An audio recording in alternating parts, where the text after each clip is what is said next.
Hi friends, it's Johnny, back with another video. This time it's a bit of a bonus Jonas of a video, if you will. And it's a bit of a serious topic, if you haven't noticed by me calling you friends instead of the usual fans. If you haven't heard by now what's going on YouTube and everything like that, a couple of days ago, a YouTuber by the name of Corey Kenshin made a video calling out some of the racism and favoritism that goes on YouTube. And I've seen a few people make videos on the topic and everything like that, and I've seen his video. So I kind of wanted to talk about this situation from the perspective of somebody that has the four-way perspective of being a person of color, because remember I'm Latino, a queer person, a content creator, and a content viewer. So let's just kind of jump into it. Now, Corey mentioned the fact that there are some tendencies on YouTube that seem to be somewhat racist and, show favoritism. And I would like to add to the topic, they also show tendencies of homophobia. And I'll get to the homophobia in a bit, but let's touch base on what Corey said first. For one thing, he mentions the racism.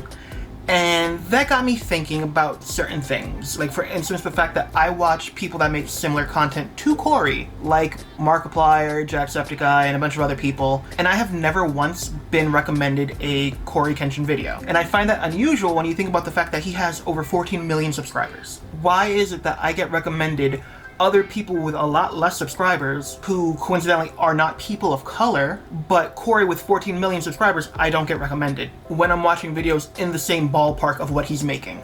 That doesn't make sense to me. And it made me realize something. It made me realize that any person of color or queer content creators that I subscribe to on YouTube were not recommended to me by YouTube.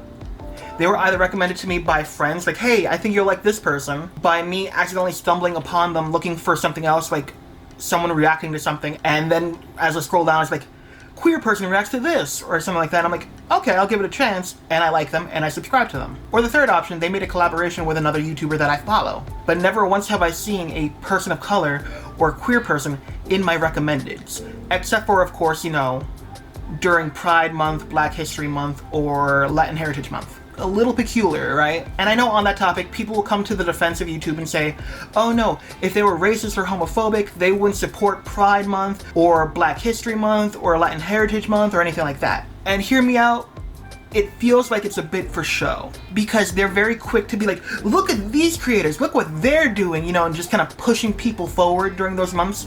And then once the month is over, we get relegated back to the shadows. And before you say, oh, that's just your opinion, I have seen multiple bigger YouTubers, for instance, Daniel Howell, aka, Dan is Not on Fire, Dan and Phil Dan. That Dan, he's even commented on it, how he feels like YouTube uses him and kind of pulls him out of storage during Pride Month, because they're like, look, we support queer people, now go back once the month is done. He's commented on it, and other people have commented on these facts as well.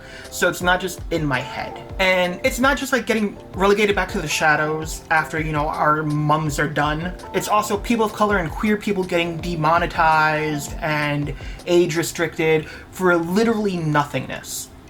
They can mention a little thing, they can mention, oh, by the way, I'm queer, or, they can mention that they had a drink the other day, or, that they've smoked pot in the past, or something along those lines, and they'll get age restricted, or demonetized for talking about drugs or alcohol, or, demonetized for no real clear reason other than, hey, they're queer. Meanwhile, on YouTube, you have people whose entire channels are filled with nothing but racism, homophobia, hate speech, or even just blatant trolling, the whole thing with Trisha Paytas back when she was trying to claim that she was trans, and this and that and all that. Remember those? Yeah, trolling.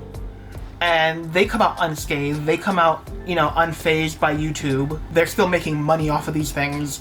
Meanwhile, a queer person can't mention, oh, I've smoked pot before, or, an adult queer person or an adult person of color can't mention that they went out for a drink last week. Meanwhile, they're 25 or something, without getting age restricted or just demonetized. But please, allow hateful people to talk about what they think should happen to people of color and queer people. It makes complete sense, And on the topic of drugs and alcohol, there are people like the Try Guys, for instance, some of YouTube's golden children, if you will. And I don't mean any disrespect to the Try Guys, I don't mean to throw their names under the bus or anything like that. I'm just using them as an example, the way Corey Kenshin mentioned Markiplier is just as an example. But the Try Guys will regularly make videos where they're drunk or high. They have an entire series where they're doing quizzes and competitions while they're either drunk or high. And they're not age restricted, they're not demonetized or anything like that. Meanwhile, again, a person of color or a queer person mentions alcohol or weed or anything like that, and they're age restricted or demonetized. Now, Jacksepticeye made a video about Corey Kenshin's video. And in Jack's video, he mentions how it must be difficult for smaller YouTubers to be going through this or deal with similar situations, and he is 100% right on that matter. Look at this situation, for example. They're able to contact, and other situations where like Mark or Jack or any bigger YouTuber has an issue getting their video up or has an issue with the video, they have personal representatives at YouTube that they can call and be like, hey, I'm having an issue with this. Do you know what's up? Or can you help me with this? Can we fix this? And they'll be like, okay, not a problem. And their issue gets resolved within a few hours or a few days. That's great. I'm not saying there's anything wrong with that. However, on the opposite spectrum, someone like me, who's, you know, a very, very, very, very minor YouTuber, like I am a micro YouTuber, if I have an issue, I don't get any assistance. If I have an issue where like something gets age restricted or blocked or claimed or something like that, I can put in an appeal, but it's gonna take 30 days, 30 full days, that is a full month, just to get any assistance. And if the appeal goes through and I win the appeal, it can easily be overturned. So yeah, I won, yay, my video's back up. But oh no, on the other hand, my video's gone again. And then I have to make another appeal. And you can't make multiple appeals at once. It is one at a time. So if you have two videos that you have an issue with, you gotta choose which one you want to go up first. I just had an issue with a video getting blocked 4 different times. If you notice, a few weeks back there was a blank spot in videos, there was like no video that went up. That's because I edited a video, I uploaded the video, and it went through. It said it was claimed, but that I was allowed to, you know, upload the video. They were just gonna add ads to the video so that whoever claimed it can make money off of it. Fine, I don't do this to make money, I do this to have fun, I do this to make my friends and myself laugh. And if I'm making other people laugh or making other people enjoy videos along the way, that's great, and hopefully I can do that more frequently somewhere down the line. Hopefully, you know, someday I'll get more viewers and people enjoy my stuff. But it goes through, I'm like, okay, cool, I forget about it for a few hours, then a few hours later I go to see if I got any views, like a normal YouTuber. And I see that it got blocked. It tells me that it got blocked because of the issue from like minute 16 to minute 22. Okay, I go back and edit that section. Shouldn't be a problem. I re-upload it. Now it's saying there's an issue between minutes 2 to 6. I go back in, I edit that, and I re-upload it. Now there's an issue between minutes 12 and minutes 14. I go back and edit that, re-upload it. Happens again. Different time. Every time it's giving me a different time.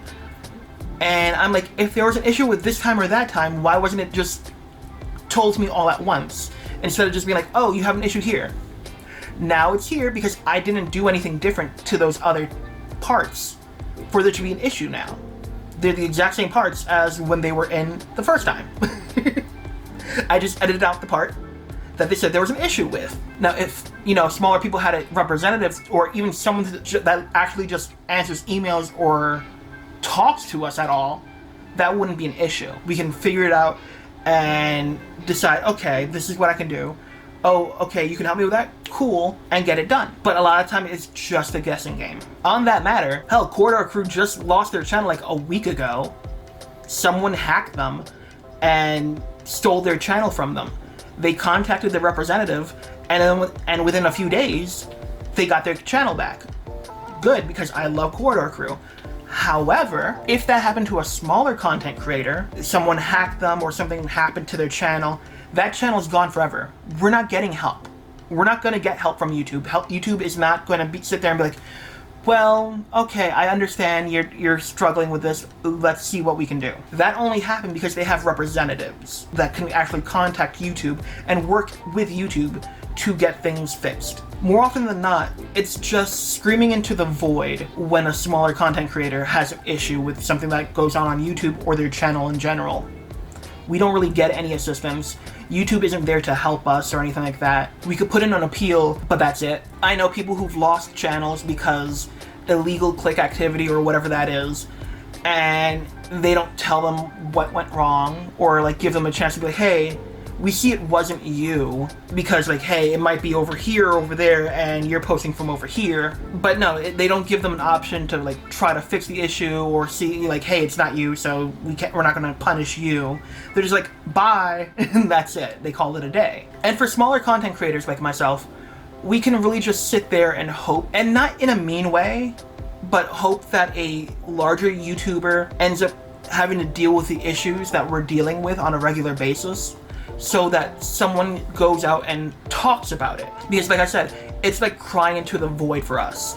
So if a bigger YouTuber says, hey, by the way, there's an issue with this, then YouTube listens and like, oh, other people have issues with this too. Let's fix that. But more often than not, the bigger YouTubers aren't dealing with the issues that we deal with on a regular basis. This with Corey is one of like the few times that it actually happens that a bigger YouTuber is noticing things that smaller content creators normally experience on a daily basis. So our issues don't really get taken seriously until a bigger content creator is going through them, and then YouTube's like, okay, we gotta handle this, and we gotta handle it fast. And I don't even know if YouTube's actually handling this issue at the moment. They handled it by unage restricting it only for a few days later, for them to age restrict his and Markiplier's videos on top of that, and everyone's like, that's not really helping either. And then lastly, what doesn't help is, you know, when the topic is still fresh and while people are still talking about the topic and trying to like figure out, hey, is someone gonna do something about the issue? You have YouTubers making videos called things like the try not to get age restricted challenge and things like that. Yeah, I get it, you're trying to be goofy and make fun of it, but at the same time, that's exactly what you're doing. You're making fun of something that people are experiencing and dealing with on a regular basis. And it just kind of feels like a slap in the face to the topic. It really does. It feels like you're insulting and making fun of the topic. So yeah, that's it for this video. It was more of a serious video, if you couldn't tell. And I don't mean any disrespect to anybody that I spoke about in this video. It was just like using them as an example and kind of explaining the different sides as well. Like I said, I felt like I had a bit of a voice in the situation, considering I'm a person of color, I'm queer, I'm a small content creator and a viewer. So I'll leave it off by saying, why don't you go out and find some you queer and or people of color content creators that you can enjoy and go subscribe to them. Because a lot of the times we're not getting subscribed to. People are seeing our videos and enjoying our videos, but no, you're not subscribing. So why not subscribe to them and give them some love? Maybe subscribe to me. I make a bunch of different videos. And if I'm not for you, that's completely understandable. But there's a lot of other people of color and queer people that make content that you can really enjoy. So go give them some love. But yes, I hope you guys enjoyed this video. I just needed to kind of vent about the issue as somebody who sees it. Who can blatantly see it. Don't forget to like, share, subscribe, and bing bong the ding dong down below to be alerted to when I'm making a new video. And until next time, bye! Where am I putting this video? Do I put in react and reviews? I mean, I am reacting to Corey's video and reviewing YouTube essentially. So I guess put it in that? It's fine. I'll figure it out. It's fine.